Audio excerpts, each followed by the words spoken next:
Lunedì 10 novembre del 2025, buona giornata a tutti, buon lunedì qui dalla radio, Mattino Milan che inizia 2 settimane di sosta. Enrico Boiani, ciao. Ciao, buongiorno a tutti, ben ritrovati. Io so che qualcuno ci abbandonerà in queste 2 settimane di sosta, so che qualcuno tornerà solo per Inter Milan. Io invece parlo con chi rimarrà e con chi resta, con chi segue quotidianamente i nostri video. Siete voi che ci fate andare avanti, siete voi la nostra fortuna, quindi grazie per tutto il supporto attraverso i like, quindi pollicione in su, i commenti qua sotto, le iscrizioni, gli abbonamenti. Grazie di cuore ragazzi, anche noi non vorremmo lavorare durante la sosta, però siamo comunque qua e quindi grazie a tutti coloro che sono qua con noi. Esattamente, i migliori diciamo così, il vero senso della parola. Perché, insomma, siamo reduci da una settimana un po' così del Milan che pensavamo di poter, diciamo così, viverci un pochino più serenamente la sosta, avvicinarci al derby, chissà, magari addirittura sopra in classifica. E invece ai noi ci tocca essere sotto o giù di lì, insomma, in quel della classifica, Henry, figlio di una partita, quella di sabato, che qualche strascico lo ha lasciato, più che altro perché rispetto agli altri pareggi, che va bene, insomma, sono sempre stati spesso anche quelli in rimonta, mi viene in mente non ultimo quello di Pisa, anzi col Pisa, però la partita di sabato è stata veramente una brutta parentesi da archiviare al più presto. Sì, sì, ma abbiamo detto, qualcuno ha detto, no, è molto simile a una partita del Milan dell'anno scorso. Allora, in parte sì, in Un parte po' no, nel senso che il Milan l'anno scorso di base approcciava il 95% delle volte male, andava sotto e poi doveva fare nel secondo tempo il rimontone che a volte ti ha portato a vincere, a volte a pareggiare 2-2, a volte a perdere perché non riuscivi, eccetera, eccetera. Qui la partita l'avevi anche approcciata abbastanza bene, l'avevi messa nei binari giusti, l'avevi indirizzata bene, era tutto tranquillo, poi è arrivato un errore importante di Estupinian, poi è arrivato un errore ancora più importante di tutta la squadra, inizio secondo tempo, per come è scesa in campo nel primo quarto d'ora 20 minuti, poi sì, hai provato, questo sì, un po' come l'anno scorso, a buttarla sul vabbè, vediamo chi ne fa uno in più e proviamo a vincerla e non ci sei riuscito. Quindi è una partita un po' strana. Gli errori comunque pesano, gli errori dei singoli che ci sono stati, soprattutto quello di Stupinian, per carità, senza metterlo in croce, però comunque io sono d'accordo con Allegri quando dice quei gol non li devi prendere. Ci poteva stare che il Parma nell'inizio del secondo tempo, anche magari sul 2-0, anche togliendo il gol di fine primo tempo, provasse un attimino a darsi del fuoco, ad accendersi per usare le ultime cartucce, anche perché poi abbiamo visto negli ultimi 20-25 minuti il Parma ha mollato totalmente il colpo e tu non sei stato capace di resistere, di non permettere di riaprire una partita, di essere autorevole nella prestazione e dire no, senti Parma, non ce n'è, io sono la grande, vinco io, ecco, e quindi la mancanza di questa parte qui, che in alcune partite avevamo visto, in altre, compreso con il Pisa, invece no, un po' deve far preoccupare secondo me e preoccupa. Poi io non so se quando tornerà anche Rabiot tutto questo svanirà, la speranza è quella, però comunque ecco, contro le squadre della parte destra della classifica bisogna lavorare sulla testa e su l'essere attaccati mentalmente 100 minuti come lo siamo stati contro le squadre della parte importante di classifica.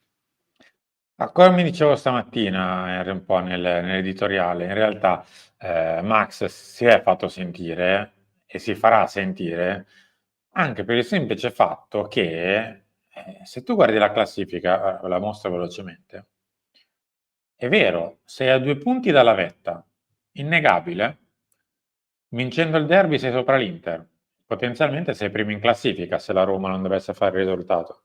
Quindi sicuramente sei nelle posizioni di vertice. Il problema è che la classifica è talmente corta che il Como ha 18, tanto per dirtene una, dopo quasi poco meno di un terzo del campionato, è a 4 punti da te. Cioè tu sei a 4 punti da non essere in Europa e a 2 da vincere lo scudetto. Cioè, ovviamente stiamo esagerando, però per farti capire, lo stesso Sassuolo, che ha 16 punti all'8ª giornata e dopo 5-6 ne aveva soltanto 6, vuol dire che insomma è un campionato ancora molto lungo, è vero, però è vero che perdi punti in ottica scudetto, è vero che bisogna guardare sempre in avanti, è anche vero che non puoi permetterti di buttare via punti perché appena ti giri un po', se per caso un paio di queste squadre ingranano e dal gruppone escono, ti ritrovi al limite della zona Champions League a un certo punto. Quindi bisogna per forza di cose non buttare via più i punti, anche perché dopo il derby c'è la Lazio, dopo la Lazio c'è un lungo periodo di partite con quasi sempre squadre della seconda parte di classifica. E se non mettiamo a posto ciò che non è andato, è ovvio, non è che perderemo punti a destra e a sinistra tutte le domeniche. Però, siccome iniziano ad essere 3 indizi, inizia ad esserci anche forse la prova a questo punto, che con la Eh. parte della classifica qualcosa non funziona. No, più che altro sì, ma cioè dobbiamo sistemare questa cosa delle squadre medio-piccole, perché poi, come dicevi tu, c'è un bel trenino di quelle squadre lì. Il calendario sulla carta diventa positivo, ma quasi sarebbe meglio, vedendo l'andamento del Milan, affrontare solo quelle della parte sinistra di classifica, non quelle della parte destra, no? Perché è comunque un Milan che ha giocato meglio i big match che quelle partite lì. Scherzi a parte, andrà risolta, perché poi hai il Cagliari, il Genoa, c'è tutte quelle squadre lì, una dietro l'altra, e devi macinare punti lì. Cioè, sono più quelle che quelle forti in Serie A, purtroppo mi verrebbe da dire, perché descrive il livello del campionato. Sono più quelle squadre lì che le big. Ecco, quindi bene aver affrontato le big, però bisogna iniziare a macinare punti anche lì, anche perché, Simo, come dicevi te, ci sono due squadre che in questo momento non sono tra le prime quattro, anche per quello che hanno a livello di rosa, nel caso della Juventus, stanno facendo vedere nel caso del Bologna, hanno la possibilità di insidiare le prime quattro, e sono appunto il Bologna e la Juve, che se finiscono tra le prime quattro, vedendo il livello della Juve classico, diciamo, e vedendo come sta giocando il Bologna, nessuno credo abbia niente da dire, no? Quindi il rischio è che poi anche l'Atalanta, cambiando allenatore, risalga un po' la china. La Lazio ieri l'ho vista molto male contro l'Inter, però comunque è sempre una squadra di Sarri con una competizione, quindi magari a una certa può anche imbroccare e prendere il via e non lo sai. La Roma per ora è, a parte contro di noi, inscalfibile, e l'Inter sta viaggiando forte. Ecco, forse l'unica squadra con tendenze un po' negative in questo momento è il Napoli, che però ha gli stessi tuoi punti. Quindi, insomma, è un campionato sicuramente bello, sicuramente avvincente, sicuramente con tanti spunti, ma tu devi togliere la S e prenderti i punti, cioè gli spunti lasciamoli agli altri, cioè, prendiamoci i punti, facciamoli. Ora arriva una partita tra 2 settimane non semplice, per niente, e ne avremo modo e tempo di parlare, però insomma, se Allegri si è fatto sentire, si farà sentire per questo tipo di partite qua, fa solo che bene. Perché io penso che questa squadra vada aiutata, bisogna dargli una mano, perché abbiamo visto che con le sue forze tiene botta, è a 2 punti dal primo posto, in un campionato dove forse però nessuno ancora ha acceso definitivamente i motori, o forse magari nessuno li accenderà, chi lo sa. Però è un campionato dove ancora il primo posto è abbastanza a scartamento ridotto, però non l'aiuterei tanto per lo scudetto, ma lo aiuterei, come hai detto giustamente, per non rischiare di rimanere fuori. E poi, una volta che sei in bagarre, a marzo, come dice qualcuno, poi ne riparliamo. Guarda, ve lo faccio vedere velocemente. Questo è il nostro calendario, che peraltro, se guardate, insomma, si è tinto molto di giallo in questa seconda parte, di prima parte di stagione. Perché dalla Juventus in poi sono 2, 4, 6 partite, 4 pareggi. Quindi i punti persi sono parecchi. Poi, come vedete, ci sono Inter e Lazio appena dopo, poi parte tutta questa sequela di squadre della seconda parte della classifica. In questo momento ho tolto il Sassuolo e il Como, che sono Torino, Sassuolo, Como, Verona, Cagliari, Genoa, poi ritorna la Fiorentina, il Lecce, insomma, in teoria sulla carta. Ma abbiamo visto che noi la carta la stracciamo, nel senso che vinciamo con le big e perdiamo punti con le piccole, quindi evidentemente i discorsi lasciano un po' il tempo che trovano. Il discorso principale che per me invece ha senso è che questa squadra diciamo, con le sue forze lo scudetto fa fatica, perché abbiamo appena visto che appena gliene mancano un paio inizia a pareggiare, a perdere punti qua e là. Se gli si dà una mano, almeno non rischia di rimanere fuori dalla zona europea grossa, cioè la Champions.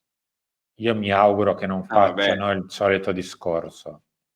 No, vabbè, sì, boh, allora il punto è capire allora, che il Milan non abbia mai speso, non abbia mai aiutato sul mercato per puntare allo scudetto, lo sappiamo, no? Cioè, quando c'era da vincere lo scudetto, il Milan nel mercato di gennaio non ha mai fatto spese folli, non è andato a ritoccare la rosa, no? Quando il Milan si è lanciato esagerando anche facendo rivoluzioni un po' insensate come l'ultima che abbiamo fatto, quando era a rischio il posto Champions. Ma il posto Champions non è a rischio solo e soltanto se tu sei sesto, settimo a gennaio. Cioè, il posto Champions può essere anche a rischio se tu sei secondo, terzo, quarto, ma lì con quelle dietro. Cioè, bisogna avere la lungimiranza, la competenza, la conoscenza di questo sport per capire che tu rischi non solo se sei già dietro, ma anche se sei davanti di poco, anche se sei Eh, dentro per il rotto della cuffia e soprattutto anche facendo una valutazione degli avversari e del tuo stato di forma e di salute, ecco. Però bisogna averne le competenze. Ora, che Tare le abbia ci posso anche stare, no? Perché comunque ha fatto una vita da direttore sportivo. Che più in su le abbiano, no, lo sappiamo, però ecco, la speranza è che Allegri si faccia sentire anche su questo e che Tare gli vada incontro. Poi so che Tare è a metà tra chi è più in alto e Allegri e va bene, eh, però anche Igli se non vuole fare la figura del cioccolataio magari capisce anche lui che questa squadra ha bisogno di un paio di figure in più importanti, magari esperte, magari che possono avere chiavi in mano, pronti via subito la modalità di giocare, di far bene. Speriamo che succeda, Simo, perché già l'assenza di Rabiot ha pesato. Cioè, magari 2 dei 4 pareggi che abbiamo fatto sarebbero potute essere vittorie con Adrian Rabiot, non lo sapremo mai. Harry, ci ritroveremo tra poco per Lunch Talk e poi in serata come al solito alla stanza di bottoni. Ci ritroveremo per questa lunga settimana, ci ritroverete sui social, ci ritroverete insomma ovunque, grazie a quelli che ci seguiranno, nonostante insomma la sosta di novembre sia la peggiore che esiste sulla faccia della terra. Harry, grazie. Grazie a te, grazie a tutti e ci vediamo dopo.